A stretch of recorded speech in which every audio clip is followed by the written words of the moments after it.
जरूरी है, क्योंकि अभी भी देश में ऐसी स्थिति है कि कल को ये रिपीट हो सकता है।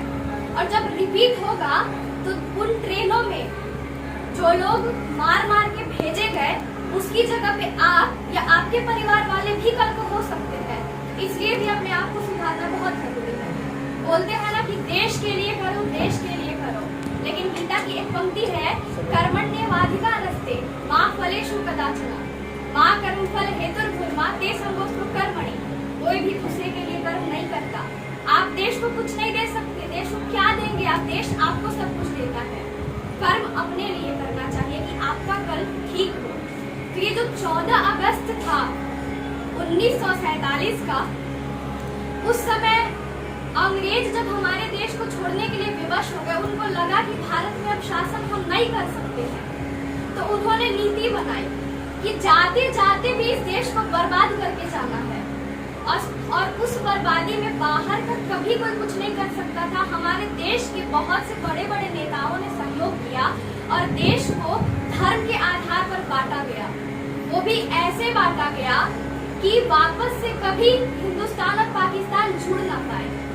तो लोगों में इस तरह की भावना डाली गई, इस तरीके से उनको भड़काया गया कि जब लोग वहां से निकलने लगे, पाकिस्तान वाले हिंदू हिंदुस्तान आने लगे, हिंदुस्तान वाले मुस्लिम पाकिस्तान आने लगे, उन दोनों में ऐसे झगड़ा करवाया गया कि दोनों एक दूसरे को मार काट के ट्रेनों में सिर्फ लाशें गए, जिंदा इंसान नहीं गए।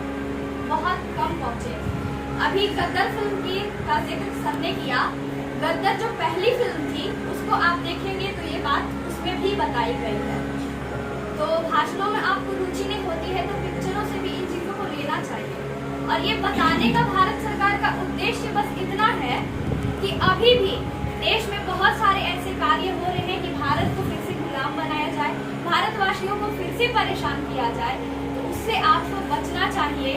इसलिए आप अपने आप को विकसित कीजिए, अच्छी बातों को अपने अंदर में समाहित कीजिए। हमारी लड़कियों के साथ गलत हो रहा है और तरह तरह से हमारे देश को खोखला करने की कोशिश की जा रही है। ये क्यों बताया जा रहा है आपको? ताकि आप सतर्क हो। आप देश को दे सकते हैं। जब अपने आप को सुरक्षित रखेंगे तो आप अपने आप को ठीक रख सके। इसलिए इस दिन की बात आपको बताई जा रही है कि उस समय लोगों ने ध्यान नहीं दिया आजादी क्या होती है, देश क्या होता है, अपने आप को कैसे रखना चाहिए। सब वही इंजॉयमेंट में व्यस्त थे। लेकिन अचानक से ये 14 अगस्त आया और सब पूरा ट्रेन लाशों से भर गया। तो हमारे जीवन में अचानक से कोई ऐसा दिन ना आ जाए। इसीलिए सुभाष चंद्र बोस और भगत सिंह आदि जैसे लोग अपने जीवन को खत्म कर दिए। उतना संघर्ष नहीं करना है, लेकिन जीवन का 2% भी अपना दे दो, ढंग से रहो, अच्छी बातें सीखो, तो आप अपने आप को ऐसे विकसित कर सकते हैं कि आपके साथ रह के जो गलत लोग होते हैं, आपका नुकसान करना चाहते हैं, आप उससे बच जाएंगे। उससे बचेंगे तो देश का एक नागरिक बचेगा, तो देश ठीक रहेगा। अचानक से फिर से वही 14 अगस्त वाली स्थिति ना आ जाए। हम आजाद तो हो गए, लेकिन हमको क्या मिला? आजाद होने का मतलब कि सब कुछ ठीक हो जाना लगा, कि देश में आज सब कुछ ठीक है? नहीं है। तो फिर से ऐसी आजादी हमें ना मिले, इसके लिए 14 अगस्त को बताया जा रहा है। तो कम से कम भगवान ने आपको इंसान बनाया है, तो उस नाते भी 2% ही सही, 100% में सिर्फ 2% ही सोचो और अपनी लाइफ को थोड़ा बहुत ठीक रखने का प्रयत्न करो। बस इतना ही मैं कहूँगी। बाकी तो आप समझ करके इस बारे में हम लोगों को जानने की ये जरूरत है कि अपना इतिहास रहा क्या और उससे हम लोग सीख क्या सकते, सीख क्या रहे और सीख क्या सकते। सबसे बड़ी बात क्या कि अपने देश का विभाजन सिर्फ और सिर्फ अंग्रेजों के चलते। उनकी तो नीति ही रही थी कि बांटते रहिए और राज करते रहिए। बांटिएगा, कमजोर रहेंगे और अपने को मजबूत बनाए रखिए। ये तो आपने 10th तक के इतिहास में भी पढ़ रखा है। अगर आप 11th में इतिहास नहीं भी पढ़ते हैं तो 10th तक के इतिहास में भी ऑलरेडी आप लोगों को ये सारी चीजें मिली थी।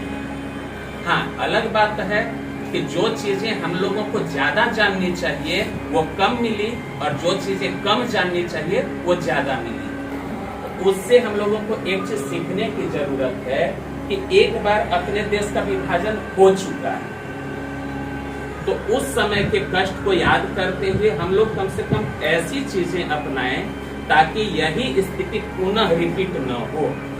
अच्छा शीर्षक क्या था? विभाजन जुलूस का। ये जो भयानक जो हमारे साथ 1947 1948 में जो घट चुका है वो दोबारा नहीं होगा। हम आज यह संकल्प लेते हैं कि हमारी किसी भी विचारधारा, किसी भी गतिविधि या हमारे किसी आचरण से अपने राष्ट्र भारतवर्ष का नुकसान नहीं होगा। हम सदैव एक और नेक रहने का संकल्प लेते हैं। अपने कर्तव्यों का पालन करके हम अपने भारत माता को परम वैभवशालिनी बनाएंगे। धन्यवाद। भारत माता की वंदे। तो भाई आपने जो हम लोगों को यह अवसर दिया अपने संस्थान में, इसके लिए तो आपका बहुत बहुत धन्यवाद।